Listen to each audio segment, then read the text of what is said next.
In golf, nothing more pleasing than hitting a great shot on target. And teaching that is a little bit tricky. And that's why when I found out about the One Club, instantly fell in love with it. So getting into the drills, getting into why this is so special. Not only can you teach speed, power, it teaches you timing.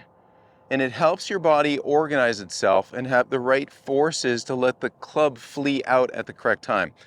Everybody seeks consistency, and consistency is this golf club expanding onto the golf ball at the right place where the face is aiming at the start line where you want the ball to start in a manner that allows it to be not flippy, not draggy, but at the correct spot to hit a good golf shot. So we're going to start off, and this is what I want you to do. Take all the bands off. We'll start with 2 weights. I've got the orange weight in the middle. I've got 1 black weight.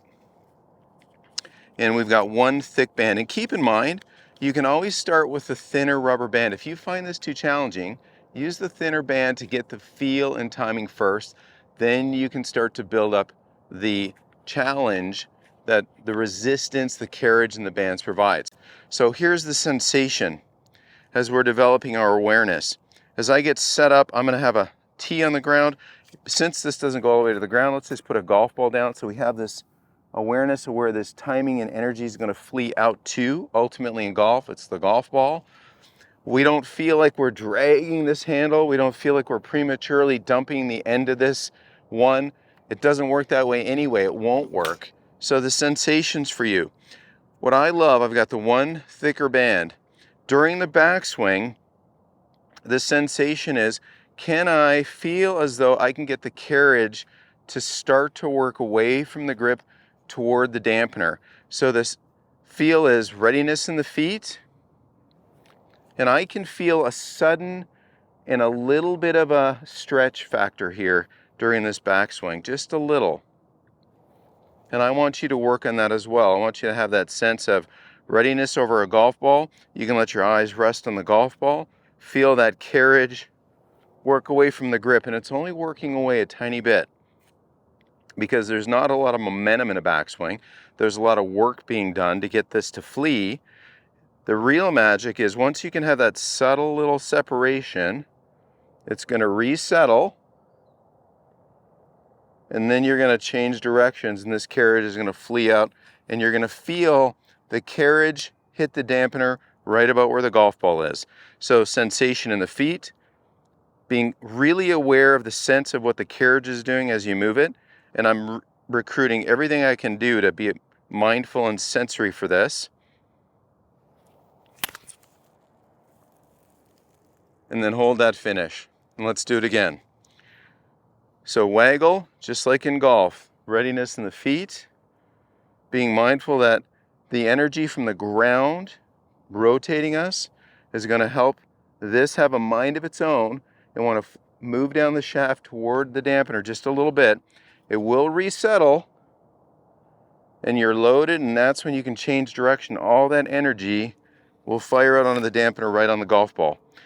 1 little added bonus in the finish. Let's go to the finish.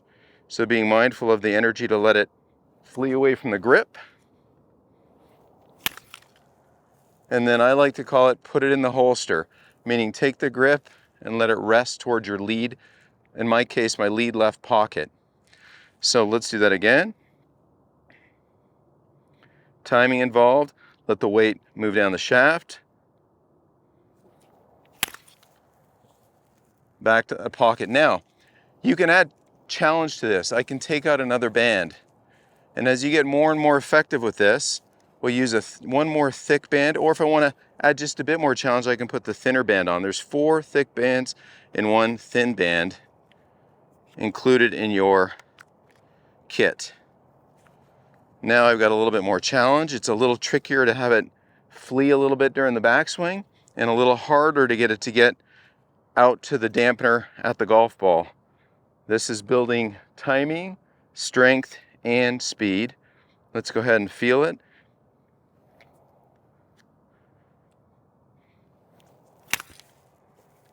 And then put it in the holster. Let's do it again. Use the ground to push put it in the holster.